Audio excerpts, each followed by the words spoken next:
Assalamualaikum warahmatullahi wabarakatuh. Perkenalkan, nama saya Kauhala Prikan Greta dari kelas R4I NPM 629. Mata kuliah konseling format khusus. Di sini saya akan menjelaskan tentang integrasi bidang layanan dalam operasional BK. Yang pertama, ada makna integrasi bidang layanan BK. Integrasi bidang layanan BK adalah sinergi seluruh layanan bimbingan dan konseling sehingga setiap layanan tidak berjalan sendiri-sendiri, tetapi saling melengkapi dalam membantu perkembangan peserta didik secara menyeluruh atau holistik. Bidang layanan yang diintegrasikan, yang pertama ada penempatan dan penyaluran, yang kedua itu ada konsultasi, yang ketiga ada mediasi, dan yang terakhir ada advokasi. Prinsip utama integrasi BK adalah yang pertama itu ada peserta didik dipandang sebagai pribadi yang utuh. Yang kedua, setiap masalah memiliki banyak penyebab sehingga membutuhkan berbagai bentuk layanan. Yang ketiga, hasil satu layanan menjadi dasar bagi layanan berikutnya.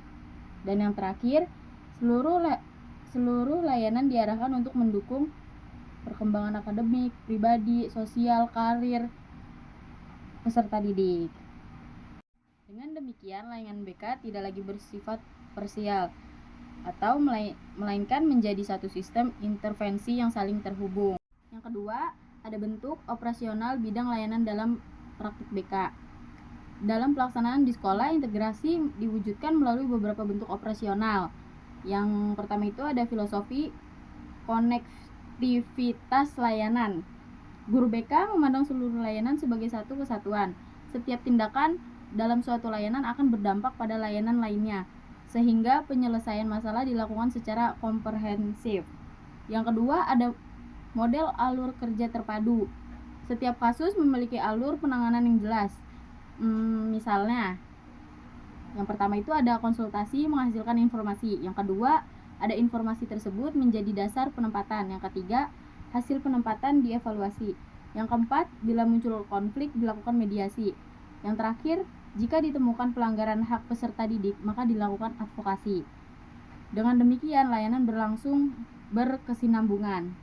Yang ketiga, ada harmonisasi fungsi bimbingan. Keempat fungsi BK dijalankan secara bersama. Yang pertama itu ada fungsi pemahaman, fungsi pencegahan, fungsi pengentasan, dan fungsi pemeliharaan dan pengembangan. Artinya, setiap layanan tidak hanya menyelesaikan masalah, tetapi juga mencegah masalah baru dan menjaga keberhasilan yang telah dicapai. Yang ketiga, keterkaitan antar bidang layanan. Keempat bidang layanan memiliki hubungan yang erat. Yang pertama itu ada penempatan dan penyaluran. Penempatan peserta didik dalam lingkungan belajar yang sesuai dengan kebutuhan, potensi, dan karakteristiknya.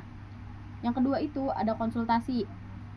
Menggali informasi, bekerja sama dengan guru, orang tua, dan pihak lain, dan menentukan bentuk bantuan yang tepat. Yang ketiga ada mediasi. Digunakan apabila muncul konflik antar peserta didik atau antara peserta didik dengan pihak lain. Dan yang terakhir ada advokasi. Yang pertama itu ada melindungi hak peserta didik, memperjuangkan keadilan, mengatasi hambatan sistemik, dan mendorong perubahan kebijakan sekolah bila diperlukan. Semua layanan tersebut saling mendukung sehingga tidak ada satu layanan yang berdiri sendiri.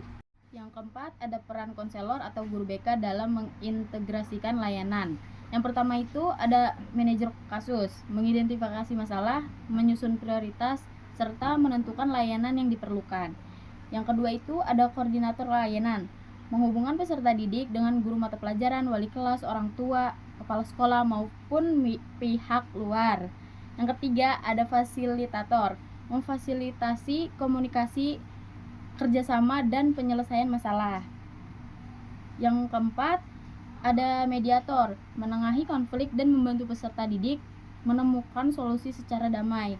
Yang kelima ada advokat, melindungi hak peserta didik dari diskriminasi, perundungan, atau ketidakadilan. Yang keenam ada evaluator, melakukan monitoring dan evaluasi terhadap efektivitas seluruh layanan sehingga hasilnya dapat ditindaklanjuti. Dan yang terakhir ada agen pengembangan, membangun lingkungan sekolah yang mendukung karakter, resiliensi, kecakapan sosial, dan kesejahteraan psikologis peserta didik. contoh penerapan integrasi bidang layanan dalam operasional BK. Contohnya itu, seorang peserta didik kelas 8 mengalami penurunan prestasi belajar, sering menyendiri, dan terlibat konflik dengan teman sekelas. Nah, guru BK ini melakukan konsultasinya dengan wali kelas, guru mata pelajaran, orang tua. Nah, setelah itu hasilnya dikonsultasikan menunjukkan bahwa peserta didik mengalami tekanan keluarga dan kesulitan beradaptasi dengan lingkungan kelas baru. Dan tahap yang kedua itu ada penempatan dan penyaluran. Berdasarkan konsultasi, yang pertama itu ada memindahkan posisi duduk peserta didik ke kelompok yang lebih suportif.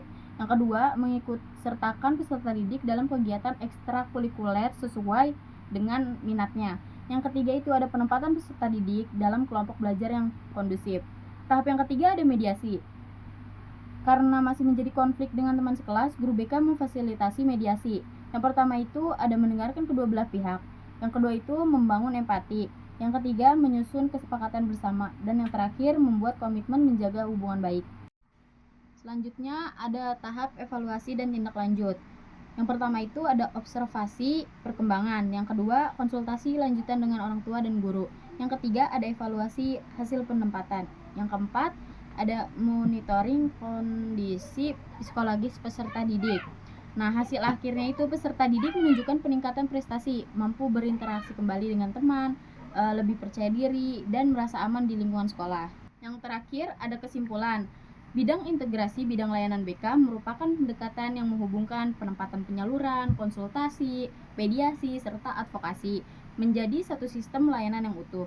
Guru BK berperan sebagai manajer kasus, koordinator, fasilitator, mediator, advokat, dan evaluator agar setiap layanan saling mendukung. Melalui integrasi tersebut, bantuan kepada peserta didik menjadi lebih efektif, berkelanjutan, serta mampu mengembangkan aspek akademik, pribadi, sosial, dan karir secara holistik. Kurang lebihnya mohon maaf. Assalamualaikum warahmatullahi wabarakatuh.